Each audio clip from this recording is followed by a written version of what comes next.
dreams are our responsibility. Who has inspired you, or who are you learning from? First of all, my dad would always tell me this is not a career. Even to this day, that can still impact me. When you maybe first step on a stage? The first time I was on stage was kind of like a spiritual experience. What comes first? Is it the heartbeat? Is it the brushstroke or the art piece? Rhythm or a sound? What's coming next? What came before, or is it the eternal now?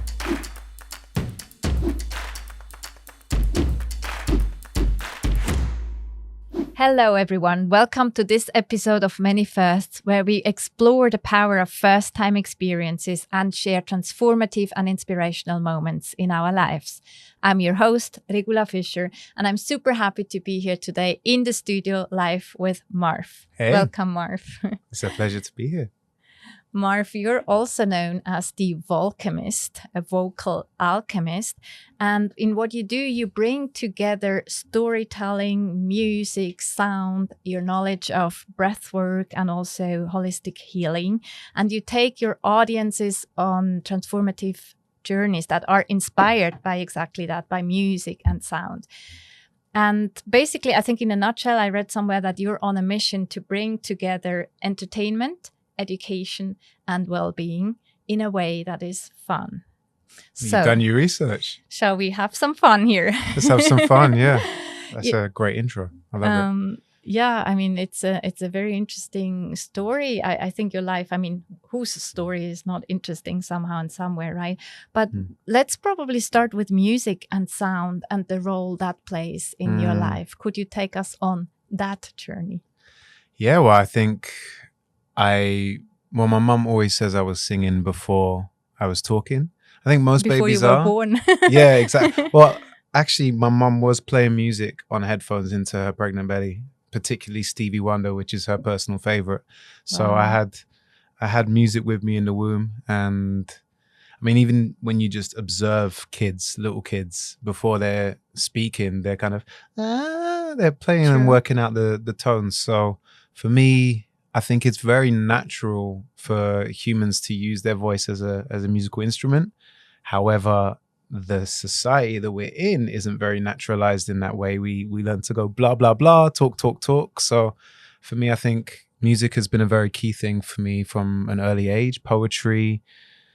Then I think when I was about 8 or 9, my brother was really into hip hop. So I got into hip hop and then found this rapping thing, which was just amazing to me, for me, the modern evolution of poetry. And then it's been part of my life ever since. You know, from when I was 13, I first started to beatbox and learn how to beatbox.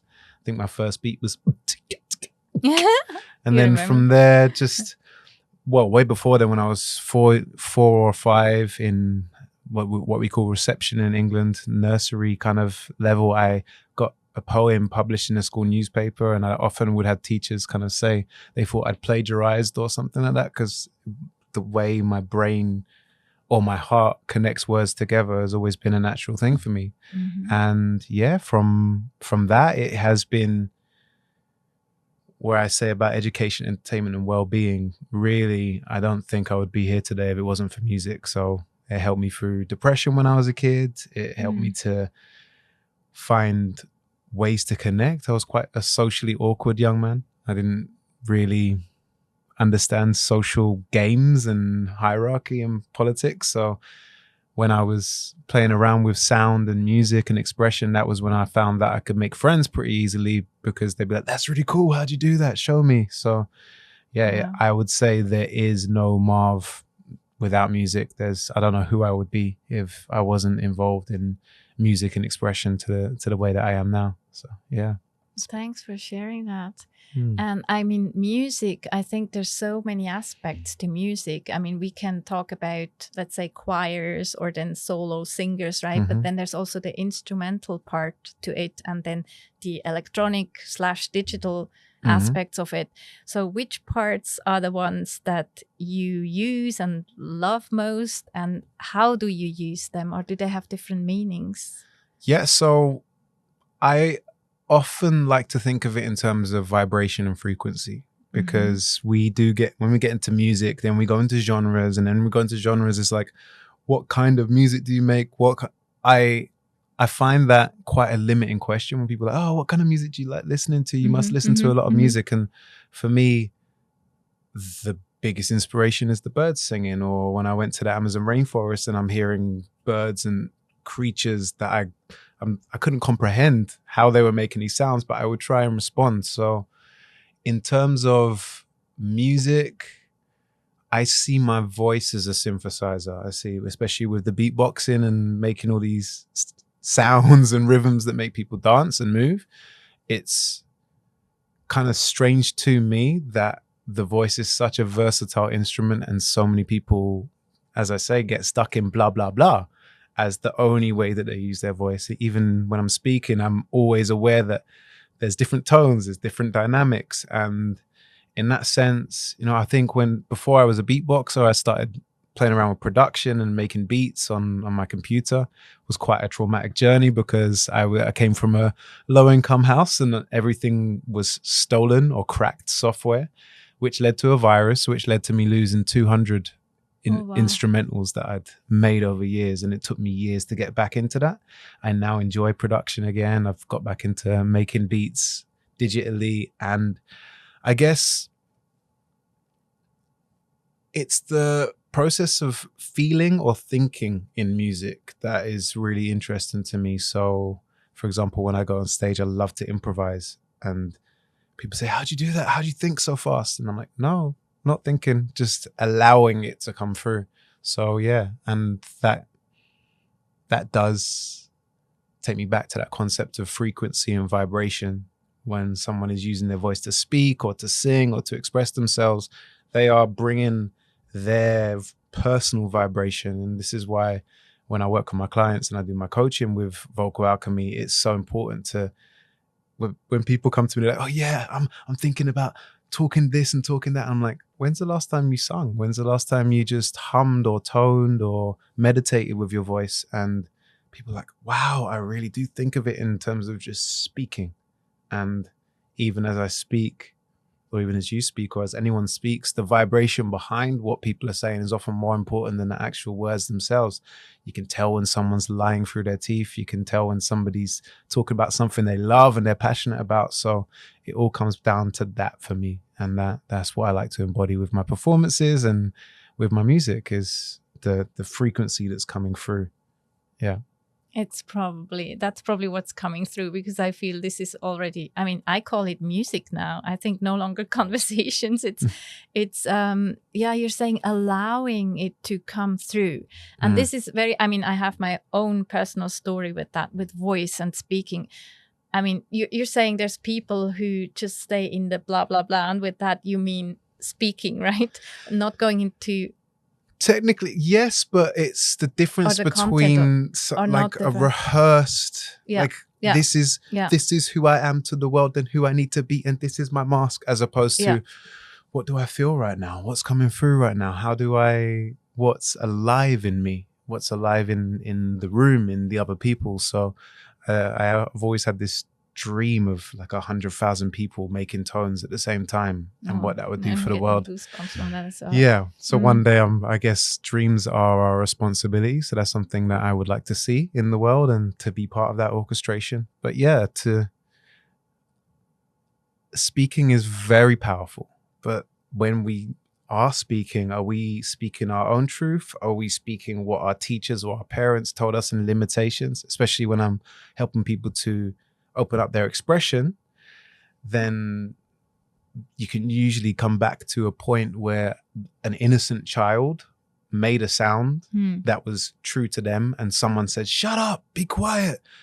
Oh, I've worked so hard today, can you just be quiet? And what most parents and adults don't think about is, I think we can all go back to a memory where someone said shut up, and that feeling in the belly, or it could be in the heart or in the throat, that constriction becomes so strong that being doesn't want to feel it again, and then shuts themselves off from expression. So this is where you get people, I think is the analogy that I'd like to make in this moment, is if you have a huge piano and you just have 3 or 4 notes that you play, and it's just like, what about all the other expression. So what a beautiful picture and metaphor. There's so many things I would like to go deeper into, but back to that voice. It's interesting. I see that a lot, or hear that a lot, that children are shushed, right? When, I mean, especially when in a room, let's say maybe a public space, right? As soon as they get a bit louder, there's someone that tells them, not so loud, be a bit more quiet. And yeah, interesting that started catching my attention somehow. And it is, even hearing it, I feel like a physical reaction in me, even if it's not meant for me to shush, but I must have this association with things that happened with me and to me as well, right? So the voice as an instrument, I think that's very convenient somehow, because you always have it with you. Because I'm thinking, you mentioned the piano. If you're a piano player, you're always depending on finding a piano somewhere, somehow, if you want to play the piano. But still, our voice is something that maybe doesn't always work, right? Is that for you as well, or is it always there? Well, yeah, it's been delicate for me. So there was early on in my kind of beatbox career that I had damaged my voice. I'd given myself nodules because I hadn't actually learned the correct techniques in order to express and not damage it. And that's something that if I've got a lot of gigs in a row, and I've built up for it and I've been looking after myself fully, oiling my instrument, training myself, then it can be really good. But also, if suddenly I haven't had a few gigs for a while and then suddenly I'm on stage, I can notice that I can still damage my voice or lose it. So it's kind of, I think it's not just the voice itself, but we are not really taught how to look after our instrument as a body, as, you know, let's go to the doctor or go do this. And I feel that is intrinsically related to voice and expression. So with you, for example, of like a really low vibration, like that can help to regenerate the voice, but also connects you to the lower part of your body and rooting. And then when you do things like that, is more for ascension. And it makes so much sense to me. I don't think a lot of people think of it like that, but where your vibration is in your body and where, you know, for example, there's a lot of people who maybe they talk more nasal and then they get really tired in their voice, and that whereas when it comes from the diaphragm and you express and allow your voice to take form, it can go on for hours and hours and hours. So it's really become an obsession for me of like, how do I maintain my voice? And, you know, if I was going on a tour where I'm doing like 4 or 5 shows a week, then it's not about socializing with everyone and talking to everyone saying, hey, like where we met, for example, at A-Fest, I'm going and talking to everybody that I can because it's so exciting. But then I noticed, and then I was working with this amazing engineer, Henry. He's got Sonic Vista Studios in Ibiza, making music with him and Niraj. And he's like, no, man, when you see the best vocalists, they will not be anywhere. They'll be in the back. They'll be doing their vocals. They'll be warming up. And it's like that restriction to say, this is an important instrument. It's not just my blah blah machine. It's something that, for example, when I did damage my voice, I had to, for the first time, think, what happens if I damage my voice? What happens if I no longer can express in the way that I am? And yeah, I'd find another way to express. The whole body can be a voice. The eye contact, the expression is voice. But it really reminds me how important this instrument is and how delicate it is. And it's, you know, it's also such a vital part of us, the throat, like in terms of how it could be damaged or how people lose their lives through things related to this part. So it's strong and it's delicate. And yeah, I am very, very grateful that I have a voice and that I'm able to use it. And when I meet people who maybe are repressed in their expression, it always comes back to empathy. Like, how does that feeling feel as a child being cut off? And yeah, I would love to see a world where people are expressing themselves fully. I think our current societal system is very fearful of that, where every being has a unique voice that should be heard. Not just because it's beautiful or harmonious, but for example, if somebody has a bigoted opinion, it needs to be heard. If somebody has a beautiful opinion, it needs to be heard. And then I feel that through the waves, or if you know anything about sound production or anything like that, we find harmony even through the dissonant frequencies. We find it by hearing, oh, that affected my body in this way, or my ears in this way. So if we all have our voices, eventually those ignorant opinions don't ring out so loud, because you question them and you're going, oh, really? And so just to finish this thought, it's our ears and our voice are this constant feedback system of how does it feel, and do you want to just regurgitate things that you've heard from other places? Do you want to believe that teacher who said you can't sing because you hit the wrong note? Or do you have the ability to reprogram yourself through your voice and consciousness? And that's what I'm very excited about, the words we use, the sounds we use. And that's what vocal alchemy is to me, is how do you take it all in and bring it out in a way that makes sense and translates to other people. So yeah, it makes people feel. That's what's happening for me right now. I see you're creating images for me. You know what you just mentioned about everyone expressing themselves as themselves, and then having that sound or just these different sounds coming together, and waves, I think you said, right? And coming together into one. I don't know if that translates into English, but a carpet, we call that in German, it's like Klangteppich, like it's just all different kinds of sounds that come together to sound together. And even if there's sometimes discrepancies, as you said, it would level itself out, right? It's this power of connection, then also of things coming together that help with that.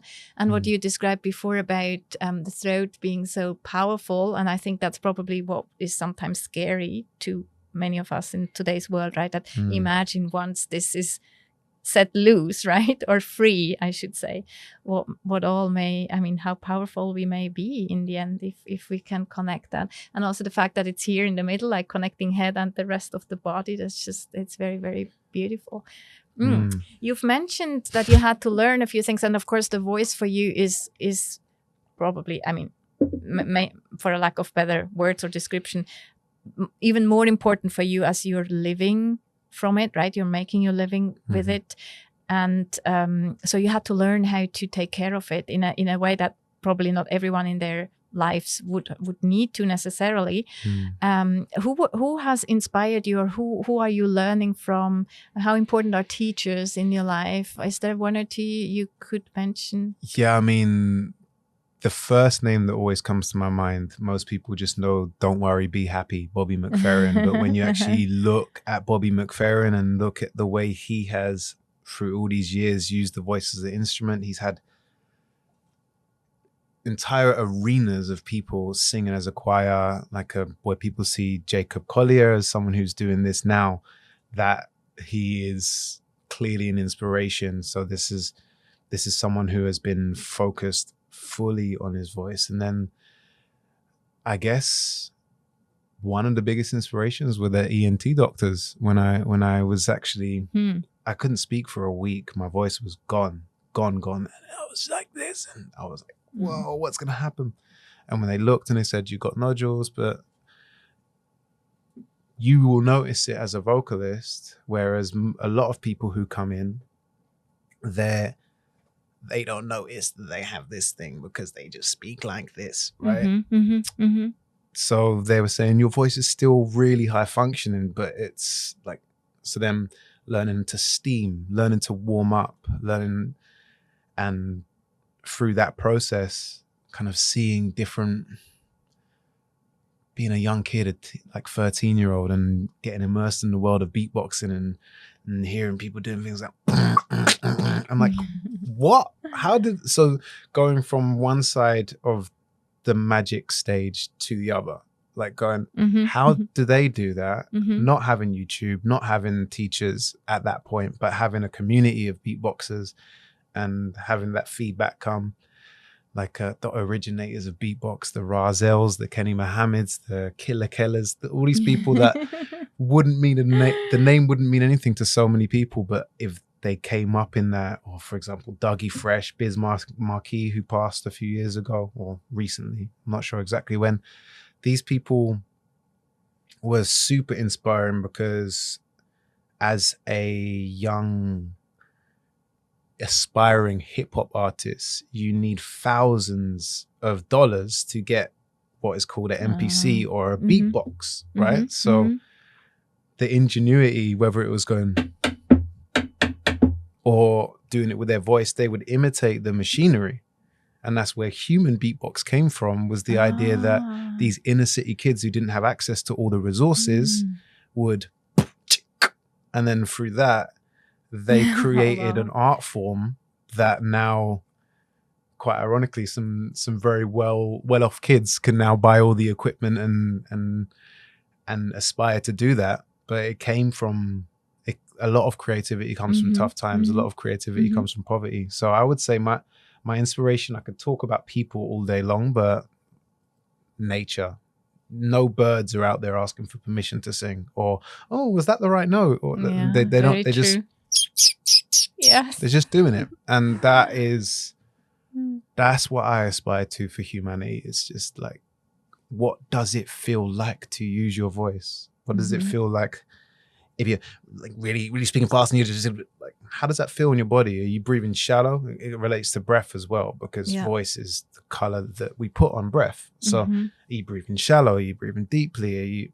And how does that, it's so interesting because you pick, or I do, I think everybody does, but most people aren't maybe analyzing it as deeply, but you can pick up a lot from someone's voice. You can tell that someone might be suppressed in a certain way, or that they haven't had the opportunity to really be heard or valued in what they're saying. So I cannot switch it off. I can hear someone's voice and I'm like, oh, and do you want to jump in and go, by the way, or do you want to just accept people as they are? And that's probably the balancing thing. You asked me about inspiration, but I always go off in tangents. So no, that's fine. That's fine. I felt like when you were kind of providing all these names, it sounds a bit like a song as well, you know, just one of the, and I know, I mean, we all need teachers in the end, right? And it's sometimes just very nice also to honor them and mention who has inspired us in specific ways, even though we can never end the list. I know, I'm aware of that. So in terms of living from music, have you ever been stopped in any way by people trying to convince you that maybe something else would be more reasonable, so-called? Yep. And also, maybe if I link that briefly, and let's see if it makes sense for you to go into both directions in your answer. The fact that you connected with yourself probably more than other people could in the past, that made you said socially awkward. I mean, at what point did you notice that this is actually a gift that you have and not something that you would need to be ashamed of, or so, you know? It's a good question, because first of all, my dad would always tell me this is not a career. This isn't, and even to this day, that can still impact me in terms of, as an artist, it's not the easiest thing to navigate, especially with all the different platforms and avenues that you need to work on. So yeah, I think from an early stage, feeling that this wasn't a career, and I was doing it in spite of that, but still kind of believing it because that's my dad. And equally, I remember getting some good results in school and a teacher asking, what do you want to do? I was like, I want to do music. And I was like, oh, what a waste. And these concepts of it's not really a career, it's not really something you can do. And then I guess my confidence probably started as arrogance. And it was like, I'm going to do this in spite of you. And, you know, the hip hop mentality is very, very like, this is me and I'm the best and I'm the best and I'm always going to be the best. And, you know, that's where it started. But also links to a thought that I wanted to say about inspiration earlier. It's when I started doing more spiritual work or whether that's with psychedelics or shamanic work or going to the Amazon rainforest and working with indigenous peoples there, I started to notice that there's the voice in itself is a thing. And even if you go into religious texts, you'll see in the beginning was the word and the word was God and very similar things to that. So the way that I see voice is that there's whatever you call the creator, if it's just the impulse of creation or the Big Bang. I don't think it was the Big Bang, but I think if you zoom out, you'll see it's just a cycle and it's everything. But the voice of creation that then creates sub waves of itself and then creates a voice within all of the creatures, all of the beings. And it has never made sense to me that so many people will never have their voice heard, or that they're censored, or that if you say something that is deemed a threat to society, then you can be limited on social media. If you speak up about certain things, then your success is limited. So ultimately, I think the greatest success is being true to yourself and finding that true vibration of what your voice is and what you want to say, and how neuroscience is again showing what a lot of ancient people have said, that we are all one, reflecting each other. I say something and someone goes, oh, spark of inspiration, or someone makes a sound and I'm like, that's a really cool sound. It's like, oh, I'm not a beatboxer. That's a cool sound. And I'm a beatboxer. I'm telling you, that's cool. So it's like all of this oneness disseminating itself into separation for experience and then reflecting itself in different ways, be it light, sound, vibration. It's all vibration. So true. Yeah, I could go on. Yeah, I thought you are thinking that now. The gift that you have, I could imagine, but maybe I'm wrong. Please tell us.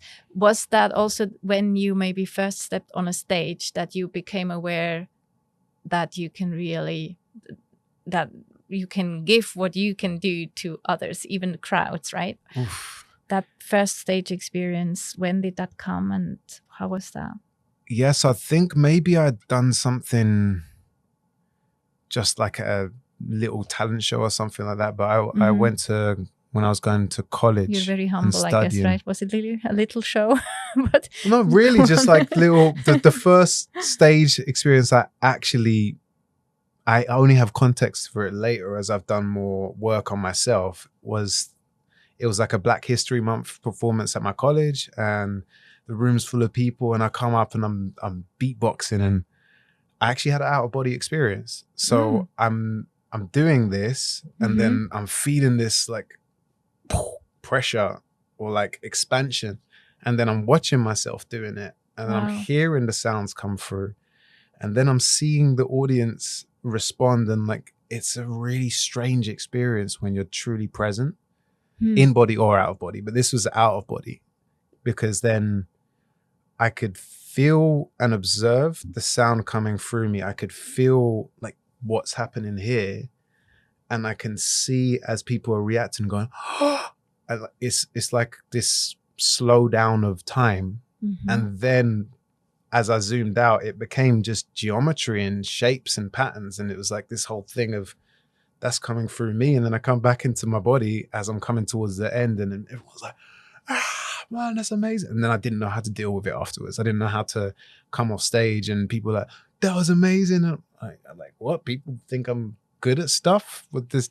I wasn't that confident, you know? So this was a kind of way, and my stage presence wasn't, like, I think I remember for a long time, this was my hand position. And now I do all this stuff with just becoming aware of what mine is. Yeah. So the first time I was on stage was kind of like a spiritual experience or an out of body experience. And then to have the context later through shamanism and other things that have really taken me out of my body and being able to zoom out of it, I'm like, that was, I guess what they say in comic books, that was a canon moment. That was something that is part of my journey, story, song of life that influenced me forever. And then I'm like, I got to feel that feeling again. And I had similar experiences, but that was the moment where I think something took over me. Something, I was channeling something and I wasn't aware of it, and I wasn't meditating. I wasn't aware of spirituality. It was like, I just want to be the best.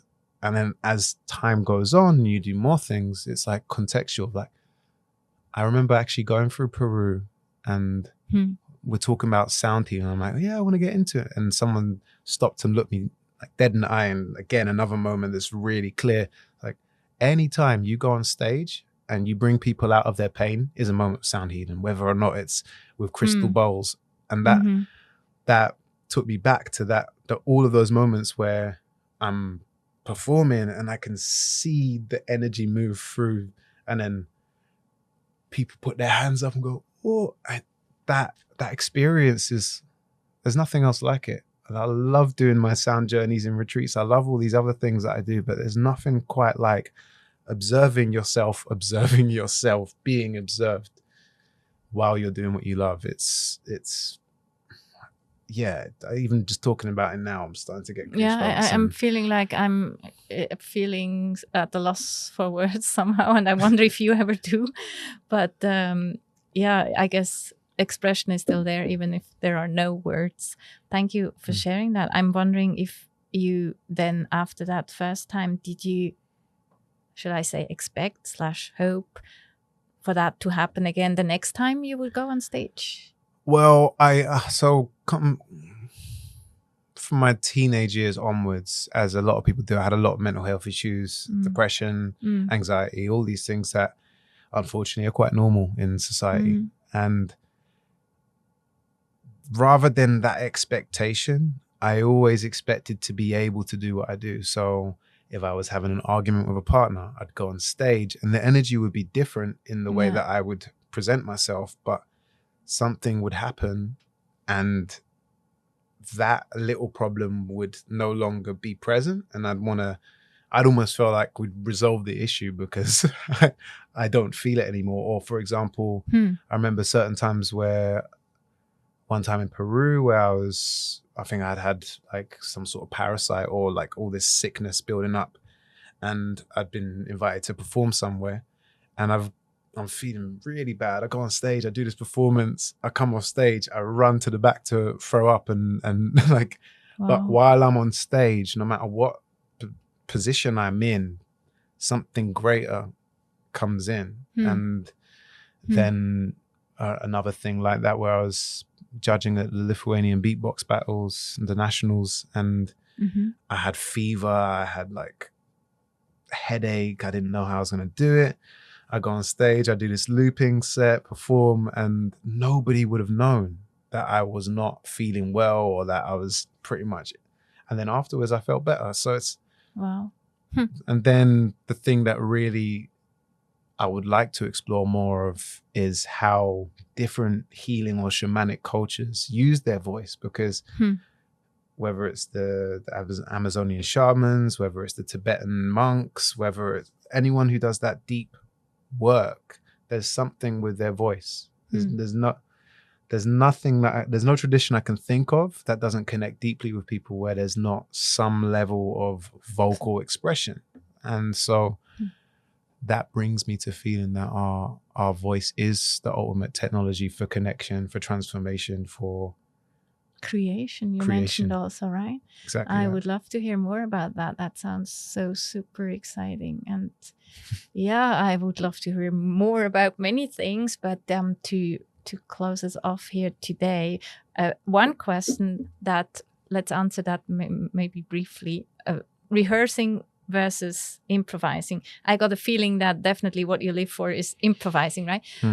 Is there an element or an aspect of rehearsing for, let's say, probably bigger shows, performances on stage, and how do you deal with that?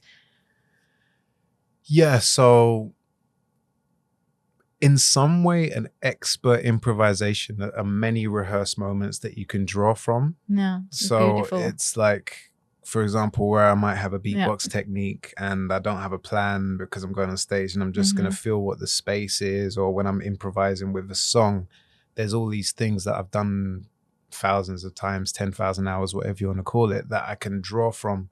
And then, yeah, where I've done work with theatre and various other things where it is rehearsed and you're essentially doing the same performance each time. And they're more similar than you would imagine. Like they're more, when you're doing something rehearsed, I mean, the benefit of doing the same show over and over is that your audience starts to know the songs you're doing and sing along with you. Yeah. I have, as an artist, not grown as quickly because I've been like, I'm just going to make it all up. And I have this. And for me, it is transcendental meditation to be able to improvise, whether it's dancing, like people dance and move their body and then they go into a flow state, or whether you're singing or creating words on the spot. Whether it's rehearsed or not, the most important thing to me is feeling the flow state energy, feeling that there's something moving through, as opposed to, hey, look at me, I'm great. Look at me doing my thing. Everyone tell me I'm amazing. It's evolved into a place where I just want, excuse me. It's evolved into a place where I just wish to be in service to what wants to come through. So I live for improvisation. However, as I develop my audience, perhaps playing some of my songs, my many songs that I've written over the years would be a good idea. Yeah, many songs, the many firsts as we're talking here. Would you be up for some, I don't know, is it called beatboxing or about first times or many first times? Yeah, I guess what I'd love to do is to combine the different skills of sound and maybe some poetry, or like just connect to it and show you that idea of creating something that is for the first time and won't be repeated again unless people are watching it back. So that would be very nice. I would love that. Okay.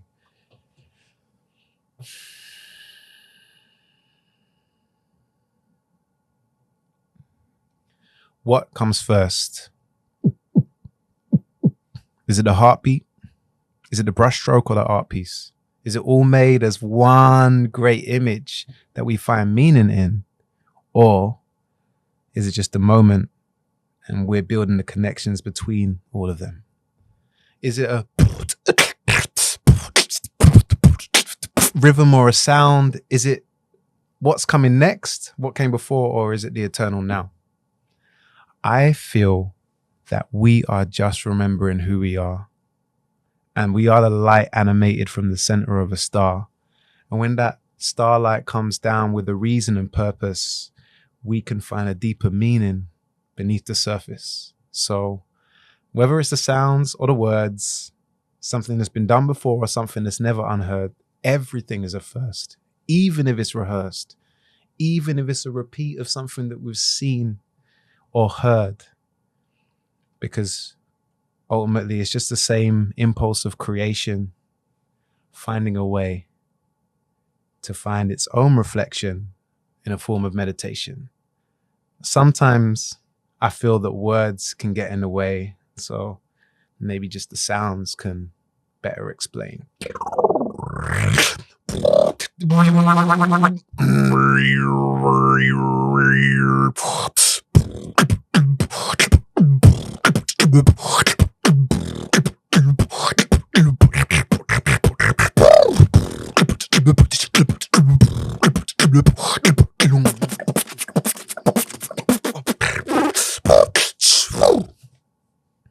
That was the first time I did that. Thank you so much. Also for being here for the first time, for all the wisdom you shared, and for that very special gift. Thank you for having me. It's been an absolute pleasure. Thank you. Thanks, everyone. If you liked today's episode, it would mean the world to us if you like it and share it with anyone that could need a boost in courage. Also, we would like to hear from you. What are your reflections, your passions, your dreams? Share them with us in the comments, and let's keep creating healthy, functional firsts together. I'll see you next first time. Until then, ciao. Bye.